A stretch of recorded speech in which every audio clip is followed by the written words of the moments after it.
मुंबईचा सीड। आप सभी का हमारे इस ब्लॉग में स्वागत है। और आज हम आए अखिल महाराष्ट्र मूर्तिकार महासम्मेलन में। और जैसे कि आपने थंबनेल देखे मालूम पड़ गया होगा कि हम लोग लालबाग के राजा के जो मंडल के कार्यकर्ता है उनका अभी वीडियो आपको देखने को मिलेगा। तो चलिए देर नहीं करते, आपको डायरेक्ट वीडियो ही दिखाते हैं, आप देखिए वीडियो। मंगल मूर्ती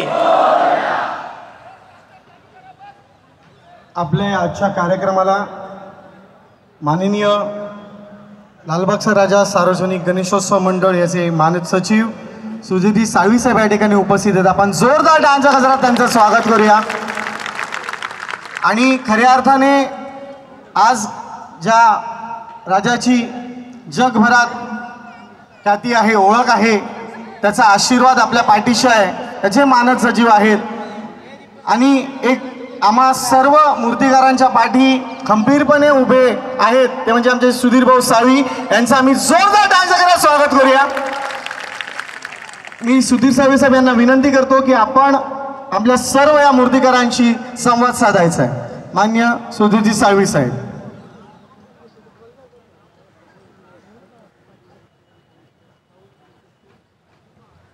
अखिल महाराष्ट्र मूर्तिकारांचं हे संमेलन मला वाटतं अनेक मान्यवर या ठिकाणी बोलले असतील। व्यासपीठावरील सर्व मान्यवर लालबागचा राजा सार्वजनिक गणेशोत्सव मंडळातर्फे प्रतिनिधित्व करण्याकरता या ठिकाणी आलेलो आहोत।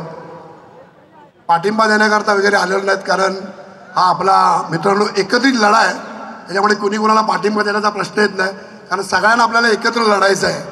आणि मला वाटते पाठिंबा वगैरे कुठली सार्वजनिक गणेशोत्सव मंडळं असतील किंवा अनेक मूर्तिकार असतील, मला वाटतं या सर्व प्रश्नांवरती बरीच चर्चा झाली असेल।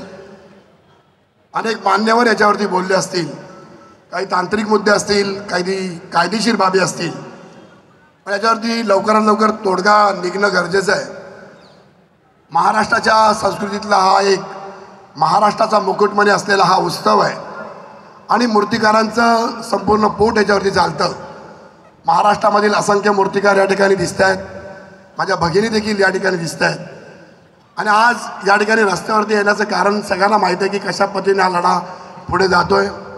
अनेक सन्माननीय लोकांनी या ठिकाणी भाषणं ठोकली आहेत, भाषणं केली आहेत, परंतु हा लढा मला वाटतं इथेच न थांबू देता जोपर्यंत प्लास्टर ऑफ पॅरिसच्या मूर्तींना पूर्णपणे संरक्षण मिळत नाही, कायदेशीर बाबीतनं पूर्तता होत नाही, तोपर्यंत हा लढा असाच चालू राहील। महाराष्ट्र राज्य सरकार असेल, मुंबई महानगरपालिका असेल, केंद्र शासनाचं सरकार असेल, मला वाटतं सर्व जाती पंथ धर्म विसरून आपण एकत्र यायला पाहिजे।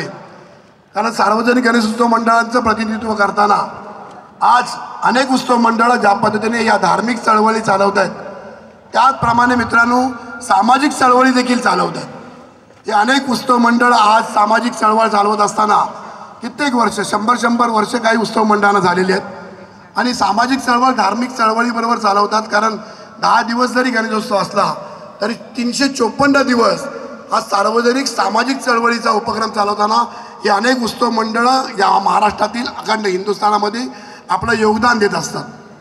महाराष्ट्रातील मूर्तिकारांच्या समस्या उरलेल्या वेगळ्या, परंतु आज मला वाटते अंतिम टप्प्यामध्ये या काळापासून आपण मला वाटते मूर्ती बनवायला घेता, म्हणजे पनवेलपासून अमरापूरसारखा ठिकाण असेल त्या ठिकाणापासून मूर्त्या बनवायला सुरुवात होते। आणि आज निव्वळ हा लढा एका विशिष्ट मूर्तिकारांचा किंवा सार्वजनिक गणेशोत्सव मंडळांचा न राहता सर्व मला वाटते आपण एकत्र आलेलो आहोत। आणि त्या पद्धतीने काहीतरी भाषणं करायची किंवा काय करायचं याच्याहीपेक्षा एका एकजुटीने, म्हणजे आज आपली एक मूठ आहे त्याची मला वाटतं आज आपण सगळे व्यासपीठावर जमलेले असतील किंवा खाली बसलेले ही एक वज्रमूठ आज तयार झाली असं म्हणायला हरकत नाही। आणि ही वज्रमूठ मला वाटते कुठल्याही परिस्थितीमध्ये म्हणजे कायद्याचं उल्लंघन करणं का हा आपला विषय नाही आहे, परंतु कायद्याने देखील आमचा सन्मान करायला पाहिजे। कुणीतरी उठतात आणि एक जनहित याचिका दाखल करतात। एक घरामध्ये बसलेला माणूस ज्याला उत्सवाशी संबंध नसतो तो जनहिताच्या याचिकेसाठी कोर्टात जातो आणि न्यायालयात जातो। आणि मग जे लोक रस्त्यावरती उतरतात, जे आज सार्वजनिक व्यवस्था बघतात, जे एवढे मोठे उत्सव साजरे करतात, जे आपली परंपरा टिकवतात, मग ते कोण आहेत? मग त्या जनांचा देखील या विचार व्हायला पाहिजे असं मला वाटते। आणि मला वाटते आपण ही सगळी जनता एकजुटीने, आम्ही फक्त आमच्या मागण्यांसाठी आलोय की हा उत्सव हा मूर्तिकारांनी ज्या महाराष्ट्रातल्या मूर्तिकारांनी या मूर्तीला म्हणजे जन्म दिल्यानंतर प्राणप्रतिष्ठा केल्यानंतर त्याच्यामध्ये या देवाचा जन्म होतो. अशा पद्धतीने अनेक वर्ष चाललेला पारंपरिक उत्सव आणि त्या उत्सवाला कुठेही गालबोट लागू नये या पद्धतीने आज आपण या ठिकाणी जमलेलो आहोत. आणि मला वाटते ही सगळी एकजूट जी आज वज्रमूठ झालेली आहे ती अशाच पद्धतीने पुढे जाईल.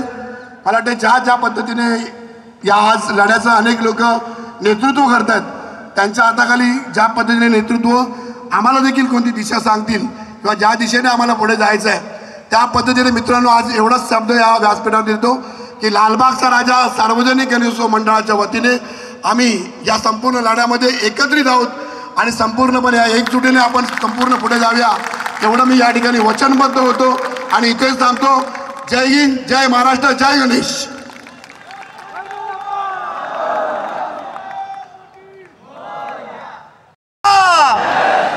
लालबागच्या राजाचा अरे ही शान कोणाची.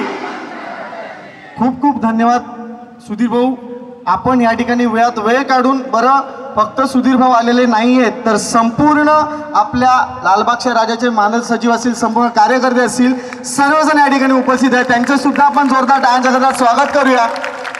कारण आज खऱ्या अर्थाने या सर्वांसाठी आपल्याला हे पाठबळ जे मिळत आहे हे खऱ्या अर्थाने खूप महत्त्वाचं आहे. आणि या लालबाग सारख्या ठिकाणी या गणेशोत्सवाची सुरुवात जेव्हा झाली त्यावेळेला जो जनसमुदाय आपल्याला पाहायला मिळतो की जेव्हा एक एक गणपती ह्या रस्त्यावरून आपापल्या पंडाळामध्ये जात असतात त्यावेळेला जो जनसमुदाय असतो त्या जनसमुदायाला पाहू शकता की ह्या बाप्पावरती श्रद्धा ठेवणारे त्याची सेवा करणारे किती कार्यकर्ते आहेत किती गणेश भक्त आहेत. त्यामुळे या सर्वांसाठी एकदा जोरदार टाळ्या झाल्या पाहिजेत.